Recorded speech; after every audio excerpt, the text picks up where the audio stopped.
Ada binatang purba yang terkunci di dalam gua. Mahkota di kepalanya tersangkut di pintu gua. 10 tahun yang lalu, itu digunakan untuk membantu orang berperang jauh. Namun setelah pertempuran berakhir karena manusia iri dengan kekuatannya, jadi mereka menguncinya di sini. Sampai hari ini, Dong Natlong menemukannya.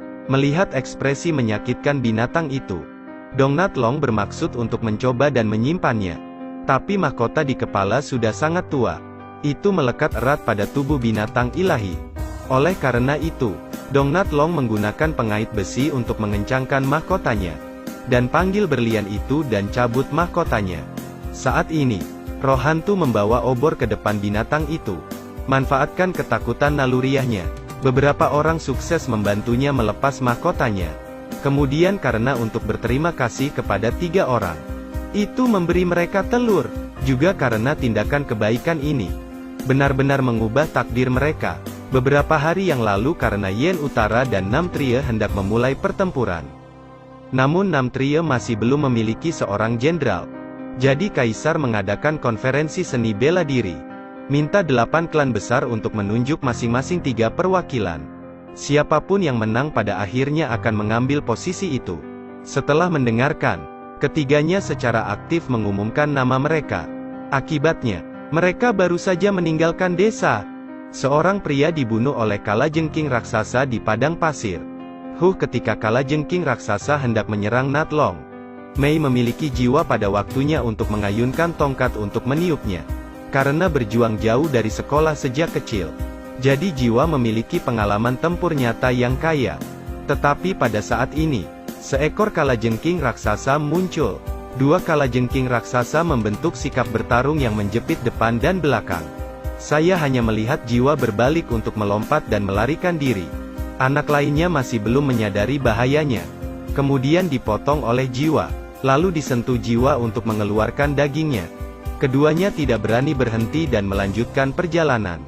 Karena ada yang hilang, mereka menghitung bahwa setelah memasuki kota, mereka akan menemukan orang lain.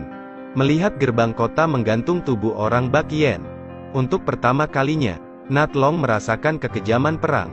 Setelah memasuki benteng, saya melihat orang-orang Bakien dikurung di mana-mana. Mereka semua adalah sentenarian biasa yang menderita perang. Setelah penangkapan keluarga besar berkumpul cukup banyak, biksu itu datang untuk menerimanya. Anjing raksasa Tibet itu mengikuti. Terlihat sangat jahat. Ketika semua orang melihat ini, mereka berlutut satu persatu. Tapi hanya jiwa yang berbicara tentang mata yang marah. Saat dia hendak mengambil senjata, dia menemukan bahwa kakinya diikat oleh Natlong. Masih berusaha memaksanya untuk berlutut. Ternyata jiwa tersebut memiliki perseteruan darah yang dalam dengan biksu Thailand itu. 10 tahun yang lalu, jiwa Chu dan saudaranya memimpin pasukan Chu melawan pasukan Bakien dan harus melarikan diri. Tetapi ketika mereka hendak kembali, biksu Thailand itu tiba-tiba mengambil nama bala bantuan dan membunuh mereka. Hanya karena kecemburuannya. Pada akhirnya, 100.000 tentara dinasti Chu terbunuh seluruhnya. Hanya Chusol yang terkubur di tumpukan mayat yang selamat. Tombak patah di tangan. Selalu mengingatkan Departemen Jiwa, harus membalas tentara departemen. Tapi Natlong tidak ingin dia kehilangan nyawanya karena itu. Harus memutuskan setelah memenangkan posisi marsal tentara. Lalu bunuh biksu itu. Saat ini, keduanya masih berduka karena kehilangan 1 orang. Kemudian saya melihat seorang gadis berkelahi dengan orang-orang dari terjemahan kuno. Nama gadis itu adalah Berlian. Meski bukan anggota keluarga besar, tetapi karena dia juga ingin berpartisipasi dalam konferensi seni bela diri, dia mencuri lencana keluarga dari klan Tichyi. Intan bertubuh kecil, tapi senjatanya adalah pedang yang berat. Bahkan sekelompok orang tidak bisa mengendalikannya. Jika bukan karena seseorang dengan keluarga lain untuk mengambil tindakan, Berlian hampir mencapai sasarannya. Mungkin ini takdir. 3 orang hanya membentuk kelompok. Apalagi mereka kaget saat mengetahuinya. Ketiganya adalah Nona Enhi. Terutama karena saya ingin mengetahui identitas saya. Diamond ingin terkenal di dunia. Jiwa adalah untuk balas dendam. Segera setelah pertandingan pertama dimulai, 8 tim ke arena raksasa. Aturannya sangat sederhana.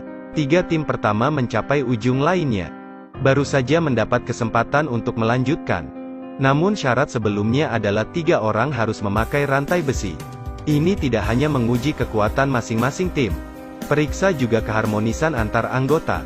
Bersamaan dengan suara borgol yang menggema, kompetisi resmi dimulai.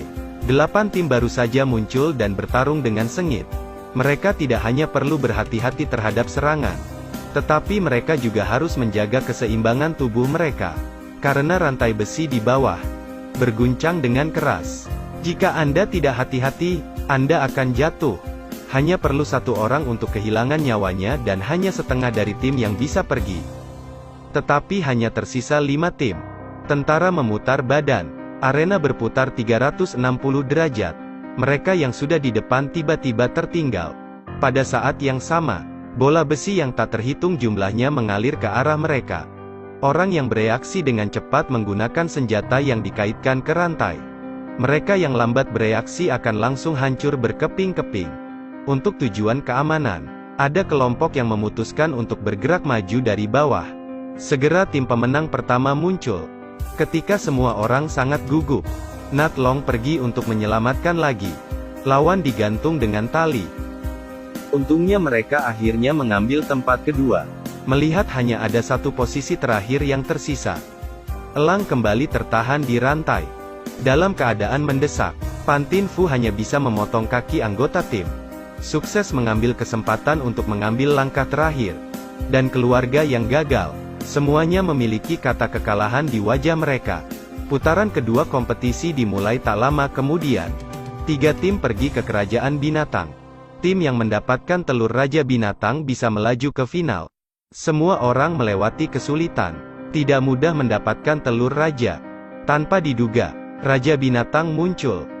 Pengejaran gila menyerang mereka. Karena banyak kendala, Raja Binatang terjebak di gerbang gua. Nat Long yang jujur membantu binatang itu melepaskan mahkotanya.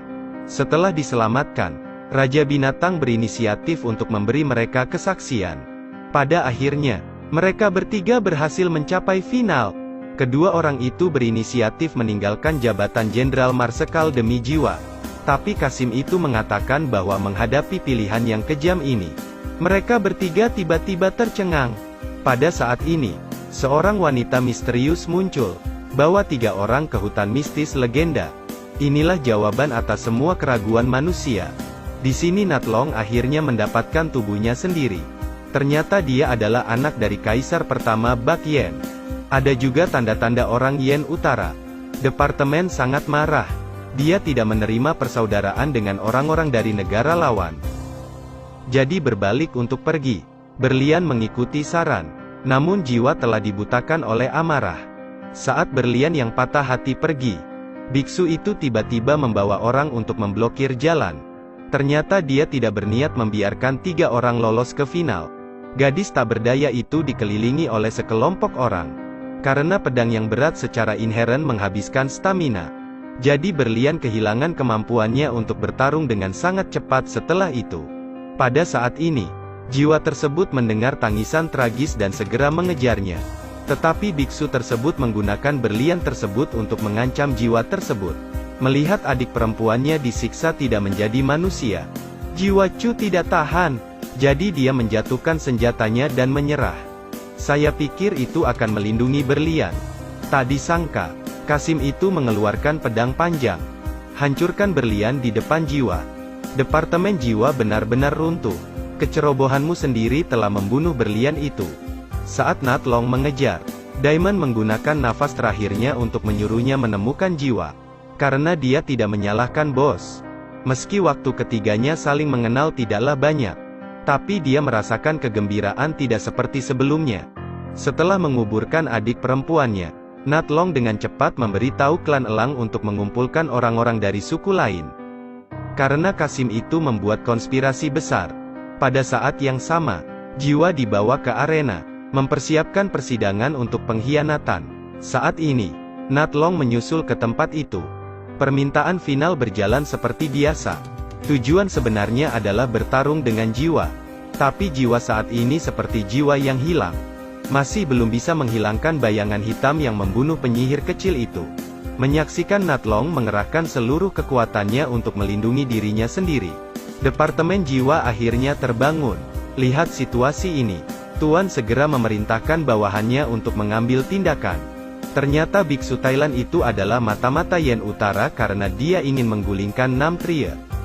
Jadi dia sengaja merayu Kaisar untuk mengadakan kongres untuk menghancurkan 8 klan besar sekaligus.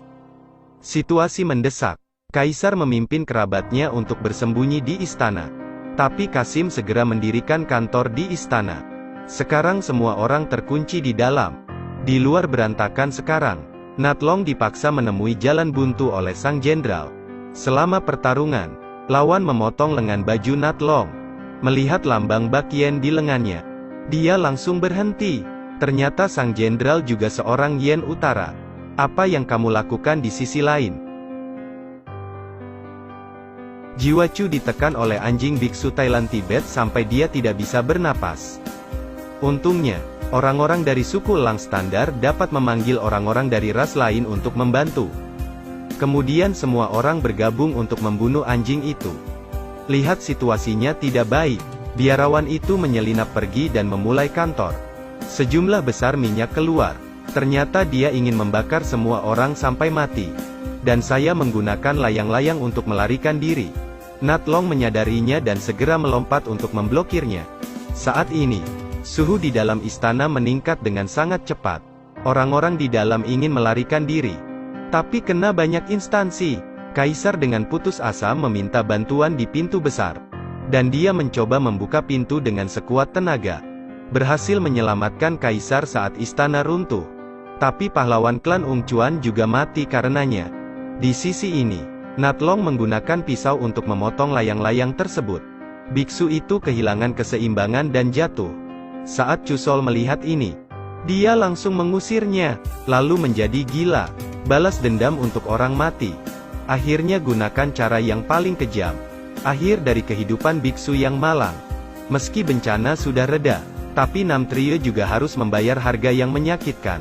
Untuk mengenang jiwa-jiwa pemberani. Di benteng, sebuah patung berlian kecil didirikan. Dia tidak punya nama sebelumnya. Tapi sekarang mereka memiliki nama umum pahlawan itu. Cerita hari ini ada di sini. Saya Non-Dual. Ikuti saya untuk melihat lebih banyak film hebat. Sampai jumpa di video selanjutnya.